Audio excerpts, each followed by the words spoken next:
I don't know how long this video is going to be. If you're seeing this on YouTube, it's probably going to be in one shot. But if you're seeing it on TikTok or something, fuck, sit tight because it's going to be like a 2 to 3 parter. Just stick around for all the info. This has a lot of information in it, and I hope you actually learn something from it. I keep seeing the line over and over again on Gun Talk, Habitual Line Crosser, Preston Stewart, Ask Eddie, all of them. That what about that 3-day operation? And this begs the question, because that's a curious line. Are you all smarter, all you pro-Ukraine simps, than the colonels and the generals all around the world that thought Russia was going to actually declare war and fucking steamroll Ukraine? Because I don't think you are. We don't have to be smarter than that because almost every defense analyst and even the CIA thought that Ukraine was going to fall within 3 to 5 days. That's all the CIA gave them. The CIA has openly admitted to planning to essentially fund and train an insurgency force because they were convinced that Ukraine was going to fall. If I were to combine you all of your intelligence, you would equal Colonel Douglas McGregor's left nut. I take that as a compliment. I don't know where that would end you up with because this is literally part of my job with what I do. To know how foreign militaries work and how they train and how they perform and all of their equipment and how their equipment performs and the truths and lies about those equipments and those performance statistics. So, okay. Are you all smarter than all of the statisticians, colonels, generals that all came together to agree that Russia was the number 2 premier fighting force on the planet, right behind the United States? No. No, you're not. Actually, no. We were right on board with them where we thought that Russia was the number 2 fighting force. But again, thought. All of those people, including all the generals, have come out and gone, holy crap, we were wrong. Russia was a massive fucking paper tiger. Now, if we were talking about the Soviet Union before they fell, sure, they probably would still be a very extremely effective fighting force. But they're not that. And we thought they were. And we were wrong. But it also begs the question, why did Russia fail? Why do you have to use that line, well, what about the 3-day operation? And I'll tell you, they made an intelligence error. Well, it wasn't just an intelligence error, and I can tell you where the 3-day operation thing came from. It is verifiable, factual information based on photographic, videographic, and interview evidence that 3-day invasion plans were found on multiple Russian officers, including generals and majors, while in the invasion in the first few days. They even had a backup 2-week contingency plan. The Russian forces showed up with 3 days worth of food and parade uniforms in their bags. They thought they were going to steamroll Ukraine in 3 days. They thought that. That is why we say 3-day operation. Hope that helped. They didn't look into how long and how much aid and training NATO had given Ukraine. So when they engaged light. They did not engage heavy. I would disagree with that. They knew very well how much we trained them. I think they just thought it wasn't going to be able to stand up to their military might. And to say that they engaged light was... God, that's understatement. I don't even know what to call that. They didn't engage light. They went full force. They sent their best units in the front. The 4th Tank Guard, the VDV, they got destroyed. Their Spetsnaz, they got destroyed. If they were attacking light, they wouldn't have sent those units. And I don't understand the logic that, and you've used this yourself before, that, oh, if they wanted to win, they would just send in their better units and they would end this. They did send in their better units. And they didn't end it. And I don't know where this logic comes from that, oh, well, they're just buying time. Show me what military strategy ever on Earth from any civilization, from any fucking military, even in the past and present. Show me what strategy or who has used the strategy of, I'm going to intentionally send my people to the slaughter on purpose and use my weaker units instead of using my better units and going for victory as fast as possible. When has an intentionally drawn out war ever worked out in the past. I can tell you, it hasn't. It makes absolutely no sense. It just doesn't. This leads me to the most important point. About 3 or 6 months ago, these famous lines started coming out that the Russians are running out of missiles. The Russians are running out of laser guided munitions, the like artillery shells, the Excalibur equivalent. And I couldn't believe it. I was like, what? Well, time ended up proving you wrong. Well, how many missiles has it been? 100, 200, 300, 400, 500? How many more missiles need to be fired before you people stop spreading that conspiracy theory? I would agree. Yes, I would say that to say that Russia is out of missiles is stupid, and to say they're out of shells is stupid. We can all theorize and we can make jokes. And yeah, I even pushed a joke of, oh my god, Russia's out of shells, because it was funny as shit. But when I was talking about factual data and statistics, we know for a fact that they're running low. They can't use as many as they want. They can't use as many as they have in the past. Their artillery shells have dropped, I believe, 70% per day since the beginning of the war. Their missiles have dropped almost entirely compared to the beginning of the war. Their volleys are a lot smaller in number, and their large volleys of 30 to 40 missiles per day are extremely few and far between. I mean, hell, I experienced one of those days myself. They are running low, though, and Putin has openly come out and admit on Russian state television that they're running low on supplies like guided munitions, missiles, and artillery shells. They're not running out by any means, but they are running a lot lower than they want to be, and they've had to lower the amount they're firing in order to make sure that manufacturing keeps up. Here's an example, though. I have actual evidence that they're running low on certain kinds of missiles. The S-300 missile, that is an air defense missile, meaning ground to air.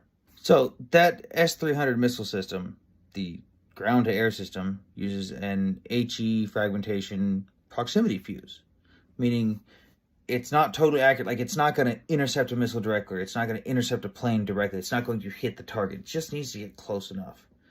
They're not as accurate, not accurate enough based on their guidance systems to hit targets directly or intercept them. Those missiles are being used and reprogrammed to attack ground targets. Do you realize how desperate you have to be to take a ground-to-air missile and go, I'm going to reprogram this to shoot at something on the ground? Those S-300 missiles that are being used for ground-to-ground targets are fucking missing because they're not as accurate, and they're just blowing up everything around their target, if they even have a legitimate military target, which most of the time they don't. Because again, I've experienced this firsthand. Nowhere near a military target. But I digress. Again, when you're starting to use your ground-to-air defense missiles and reprogramming them to be used on ground targets, it's a clear sign that you're running low. You're not necessarily out, and you may not be out anytime soon, but you're running a lot lower than you would like to be, and you're not comfortable with it. So you're using something else to essentially subvert those losses of missiles you're sustaining from launching cruise missiles every single day.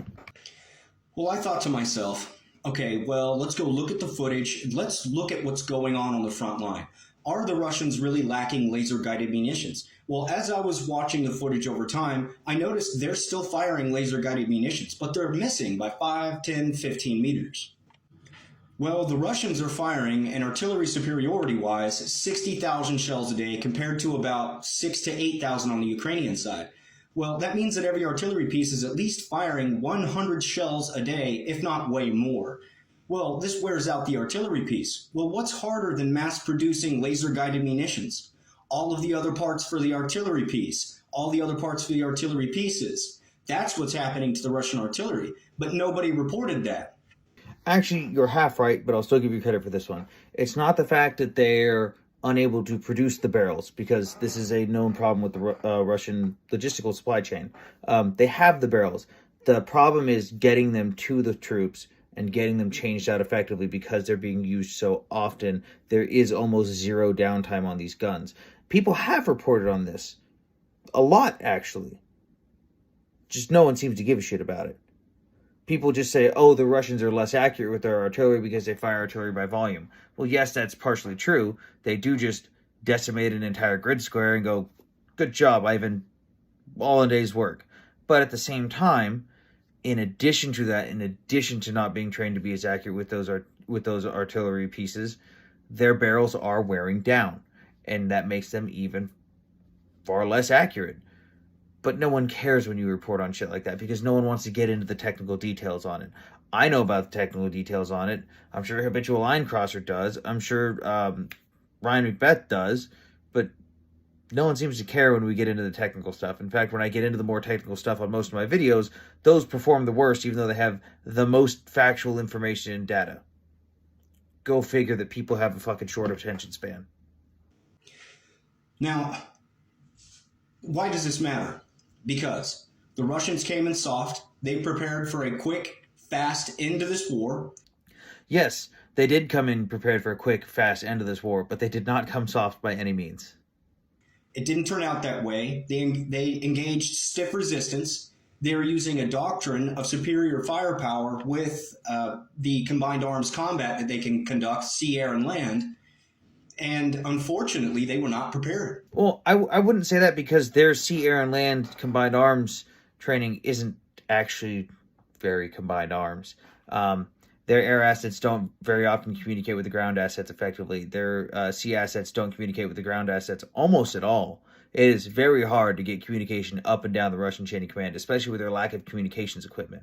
It's a legitimate thing that Russian officers talk about where they cannot issue communications equipment to their own squads because they're genuinely concerned that they will run away with the equipment, steal it, and sell it. It's the exact same reason why the safety equipment on the Moskva was kept hidden away. Because they were afraid, or not even afraid, they had prior records of people stealing and selling it, and they had to hide it. They didn't come in the right way because of an intelligence error. And again, I wouldn't say it's entirely just an intelligence error. Russia thought that based on their own personal advancements, that it would be easier than their 2014 invasion when they came in with the exact same style. And in fact, Wagner led that invasion in 2014. But the Ukrainians were able to muster up their troops and push the Russians back and at least hold a line. They didn't push them back entirely. As we know, they lost Crimea and a couple areas in the Donbass region. But they still held off the Russians. The Russians thought it was going to be even easier than last time. Part of the intelligence lack that people don't talk about, though, too, is it's been documented that Russia was paying local influencers in the Luhansk, Donetsk region. They were paying people to essentially sway public opinion for years. They were paying these people who were telling the Russian government, telling the Kremlin, yeah, no, we're getting the population on our side. The people love Russia. When you come in here, they will welcome you with open arms. They lied. They stole all that money. And when the invasion happened, those people fucking bailed. And this, you can look this stuff up. I'm genuinely, I'm not talking shit or just like making shit up on this.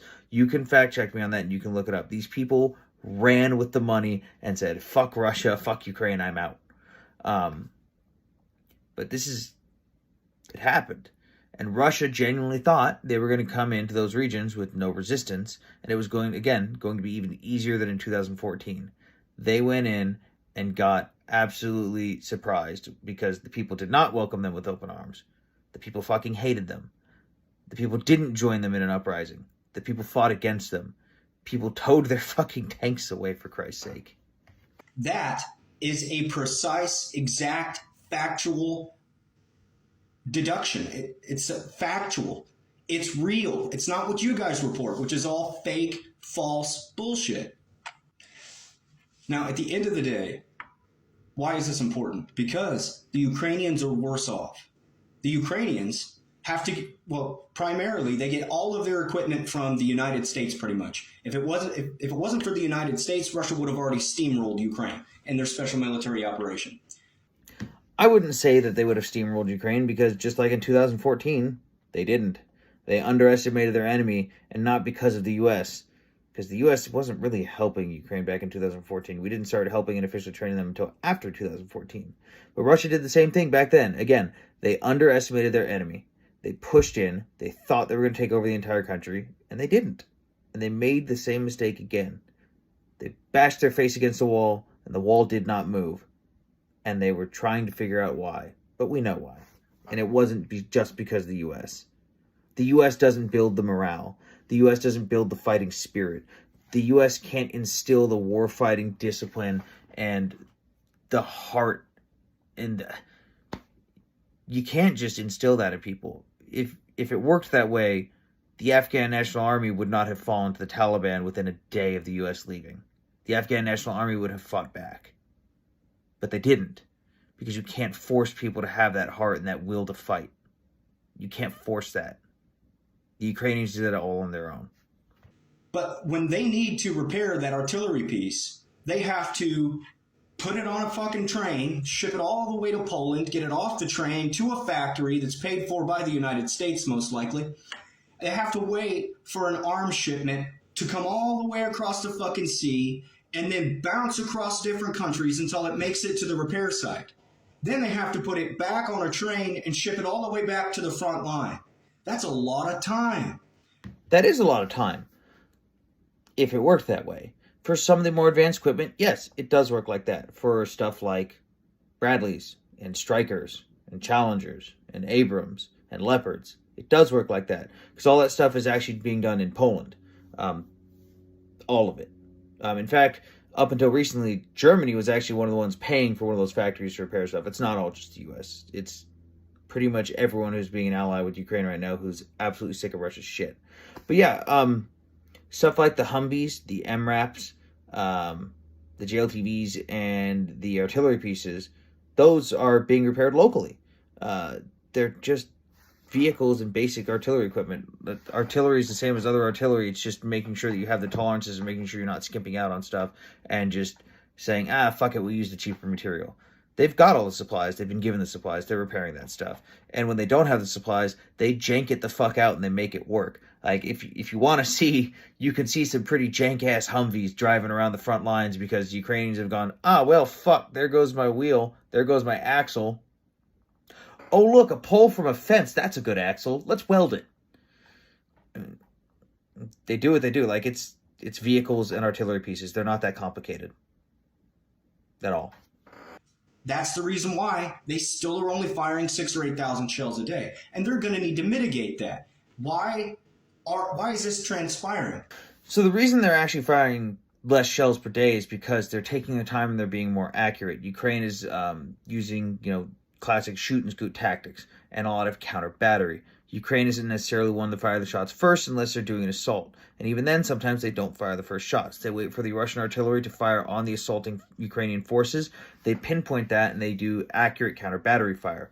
The Ukrainian systems are mostly American and Western, and they're more accurate than the Russian systems, and they're using more accurate munitions. So again, they're biding their time. They're waiting for the right opportunity. They're not wasting those shells. The shells are there, but they're not using them as frequently. And when they do, they're using them to great effect and making sure that they're as accurate as possible so that they don't have to use as many shells. Because if I can eliminate the same amount of people as Russia, but use half the amount of shells they did, why wouldn't I do that? It doesn't make sense to just launch as many shells as Russia has when I know it takes a while to repair the barrels, but I could just not repair them as often because I don't use them as often because I'm using less shells and still getting as many kills. Because they're in a scrape-the-barrel conscription policy, they're fully economically mobilized, their men aren't getting enough training, therefore they can't maintain the equipment on the front line.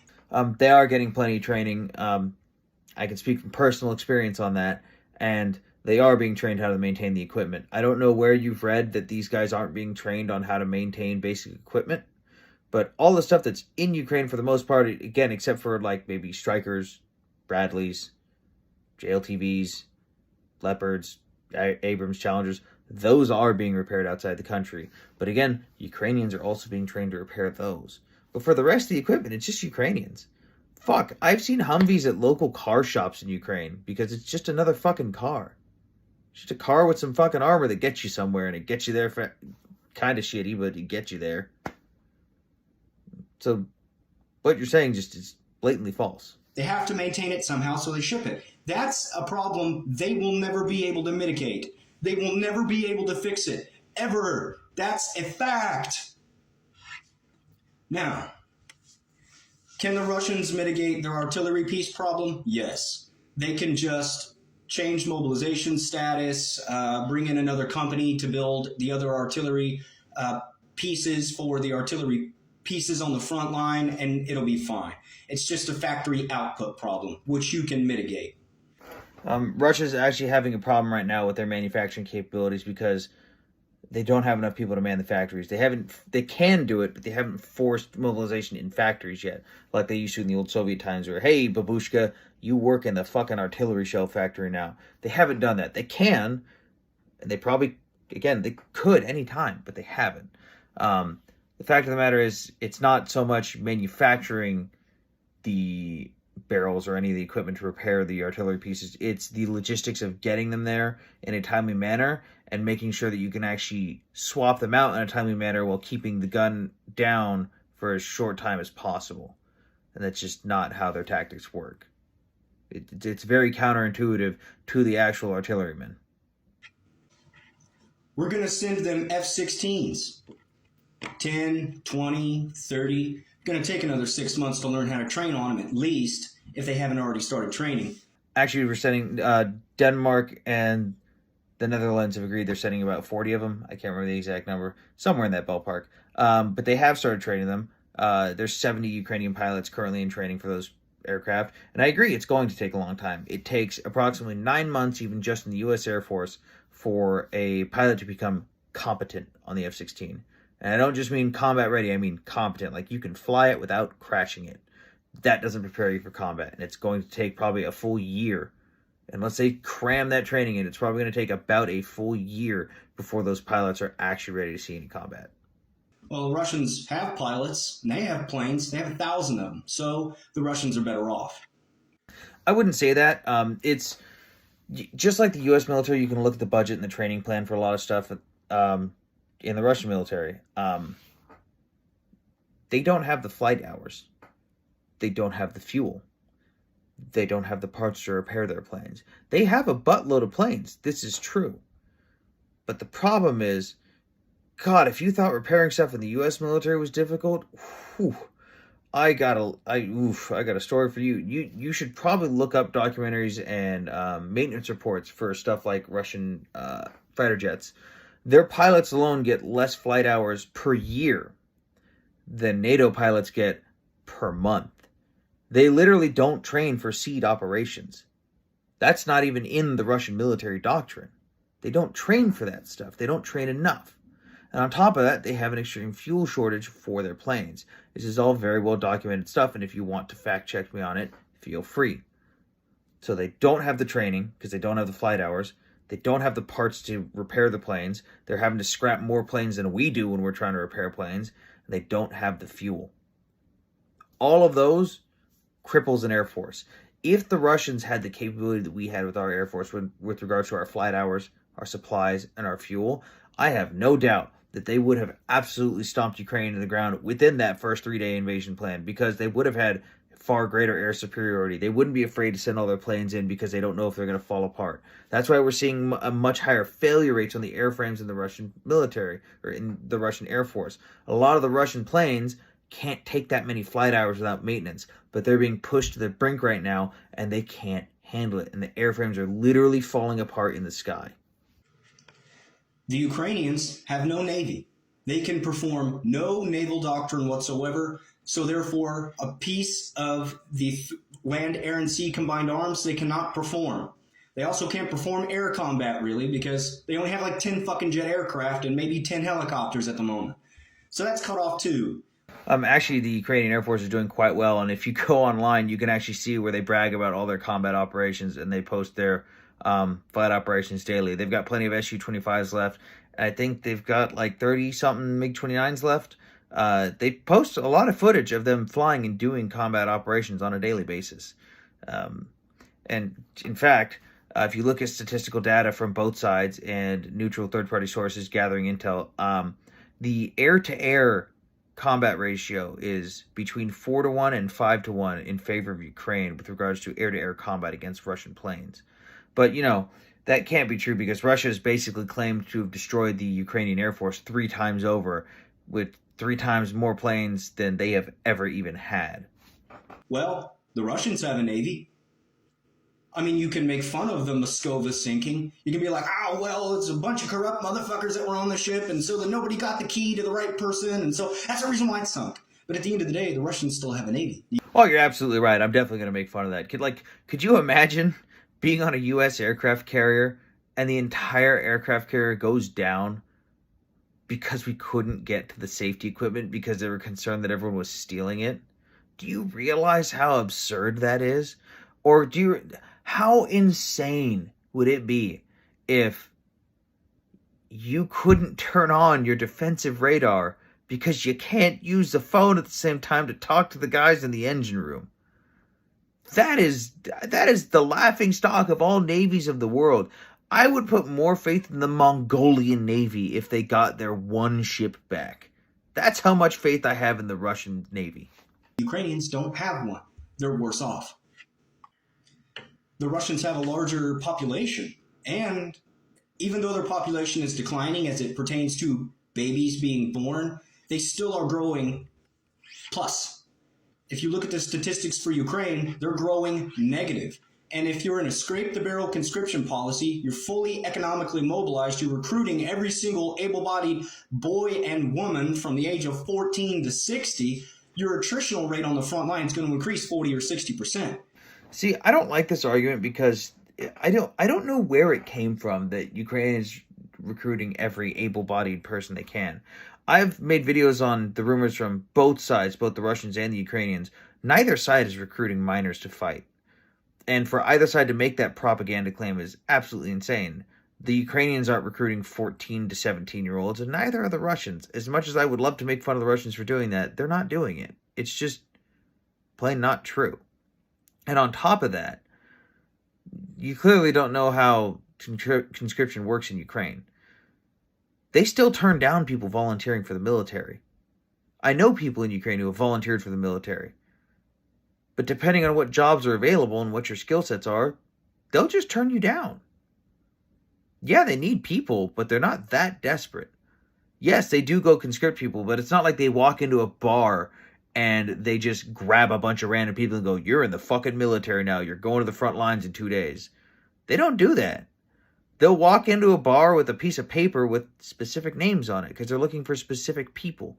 People with specific skill sets, or people who've been in the military prior, or people that they know are physically fit. They're not just going out and grabbing everyone. I've seen this firsthand. I've dealt with Ukrainians that tried to enlist and were flat out told, no, we don't need you. So Russia's better off. I wouldn't say Russia's better off, especially when it's been proven that 700,000 people fled over the border of Georgia alone the second the first mobilization was announced. And the fact that the first mobilization didn't work, they're finishing up the second mobilization right now, and they're planning their third mobilization right now. I mean, if you're on 900,000 people mobilizing, I don't think you're better off. Now listen, you pro-Ukraine soy boys, I'm sorry, okay? I don't want Ukraine to lose this war. I really fucking don't. Because if they do, it's very possible that a treaty like the Versailles Treaty will transpire and they might have to make a lot of fucking concessions, which could also be they lose Odessa or they lose another 2 or 3 regions to the Russians. I don't want Ukraine to lose this war either. Clearly, I'm very open about my biases. But I don't believe you're being genuine here when you say that, because everything that you've said, it doesn't add up. If it walks like a duck, it quacks like a duck, then it's probably a duck. I mean, you're right. They would have to give up concessions. They would have to give up far more than they have so far. Right now, the only proposed peace treaty that was actually put on the table was the one made by China. And if you look at the peace deal, they were demanding to take even more territory from the Ukrainians than they already had. Meaning, Russia said, I only own a quarter of your country right now. I want another quarter of your country. I want to go all the way up to the Dnieper River. I want to take all of that. And in exchange, I'll stop. That's like me walking into your house, punching you in the face, taking your living room and going, if you give me your kitchen, I'll stop punching you in the face. That's the logic of the negotiation tactics that Russia was using. And Ukraine is not going to allow that to happen. If not all of the area on the other side of the Dnieper. And remember what happened after the Treaty of Versailles, World War II, because people started partitioning things and moving things around that didn't need to be moved. And they completely just stomped on the Germans, created a hatred that led to another world war. And this is exactly what's going to happen. It's going to lead to another war if the Russians win, if the Ukrainians lose. I don't want that to happen. It sucks, but it's Ukraine's fault. They invaded in 2014. It's their fucking fault. What? Please point to me on a map where Ukraine invaded in 2014, because that wasn't even the basis for the invasion. The basis for the invasion in 2014 was Russia saying they were doing peacekeeping operations to make sure that people didn't revolt against the president. Their president who fired upon peaceful protesters with snipers. That's why protests became violent in Ukraine. That's why Russia invaded, because their puppet president that they had in charge ran away. Putin has openly admitted on Russian state television, and you can look this up on Reuters, they have the interview. Putin openly admitted on Russian state television that he ordered the invasion of Ukraine by Russian forces led by Wagner in 2014, and he even put a special rescue mission out for the Ukrainian president. Ukraine did not invade anyone in 2014. They are the reason why there is an expanded war between Russia and fucking pretty much NATO. They're pretty much de facto fighting. Never needed to happen. Ukraine didn't need to invade the LPR and the DPR. Never needed to happen. The LPR and the DPR were in Russia when the invasion happened in 2014. They didn't hold ground. They just were in Russia, and then it would go into Ukraine, make the Ukrainian population fearful that they were going to be murdered, and then they just fully invaded. And it's been proven that the LPR and DPR forces weren't actually LPR and DPR. They were literally just Russian units that weren't wearing their patches. And we know this because, again, Putin has openly admitted to ordering the invasion. And he's openly admitted that it was regular Russian forces. And we have seen the videos of LPR and DPR forces putting on their unit patches when they got to their final objectives.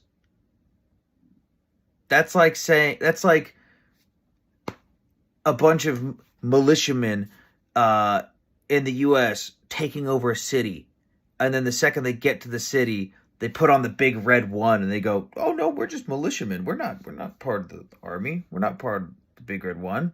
We're just militiamen." That's asinine. And if this war continues and another war breaks out, people all around the world are going to starve, primarily in Africa. Because guess what? Ukraine is the grain belt, just like fucking Kansas is for the United States. We produce a lot of grain. Yeah, you're right. Ukraine is the grain belt for most of Africa, and that's part of the reason why when Russia offered to sell the stolen Ukrainian grain to the African countries, almost all of those African leaders said, yeah, no, you can go fuck yourself. We're still going to buy grain from Ukraine. Let us buy grain from Ukraine. And then in response to all their BRICS allies, Russia literally bombed the grain silos in Ukraine, meaning Russia knows they're going to starve their allies, and they don't care. That just goes to show you what kind of tyrants Russia is. I mean, hey, look, these people are our allies. They don't want to make a deal with us, though. We're going to do something that will directly affect their food and literally starve them. And people are going to die, unfortunately. I don't want that to happen. I never did. That's why I speak out against this war. And if you gave a flying fuck and you weren't all liars and all full of shit, you would do it too. You would be asking for peace. An end to the hostilities. So I had to add this one after the recording because I don't know where my response to this last part went. But you have not advocated for peace. One bit. You have advocated for capitulation and surrender, which is the thing that you're saying would be bad if Ukraine loses. Because you're right, it would be bad. You don't want Ukraine to survive this. You don't want Ukraine to win. You're blatantly lying.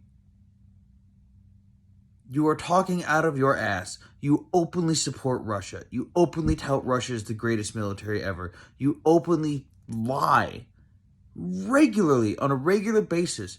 And when someone calls you out, and like I do, use facts and statistics, and use my expert background because it was my career, you cry and you just call someone a propagandist and a liar. You literally do what everyone from the Kremlin does. The second anyone shows any proof that you are wrong, you call them a propaganda pusher and you say they're lying. And you spread that to as many people as you can. And then you just start throwing personal insults. Because we can play the personal insult game if you want. Because I know you've already started. You openly allow it in your comment sections. And even I have deleted many comments directly insulting you. Sure, there's a couple funny ones that aren't like too bad. And I see there's a couple in your comment sections that aren't too bad. But the really bad ones, the really hateful ones, I delete those. People saying you should die, I delete those. I've seen those comments in your comment section. You don't care. You don't support Ukraine. And none of us are lying about supporting Ukraine. Many of us have fucking been to Ukraine because it mattered that much to us that we went there to do something about it ourselves. If you care about this so much, and you don't want Russia to win, and you don't want Ukraine to fail, what are you doing? What are you doing besides sitting here on your ass and pushing propaganda? I'm fucking done with this. I'm done responding to you. I'm done responding to your lies. I'm done responding to all your bullshit propaganda. At this point, I'm just going to make a playlist that just shows all the videos I've made debunking the outlandish bullshit claims you make. And that's it.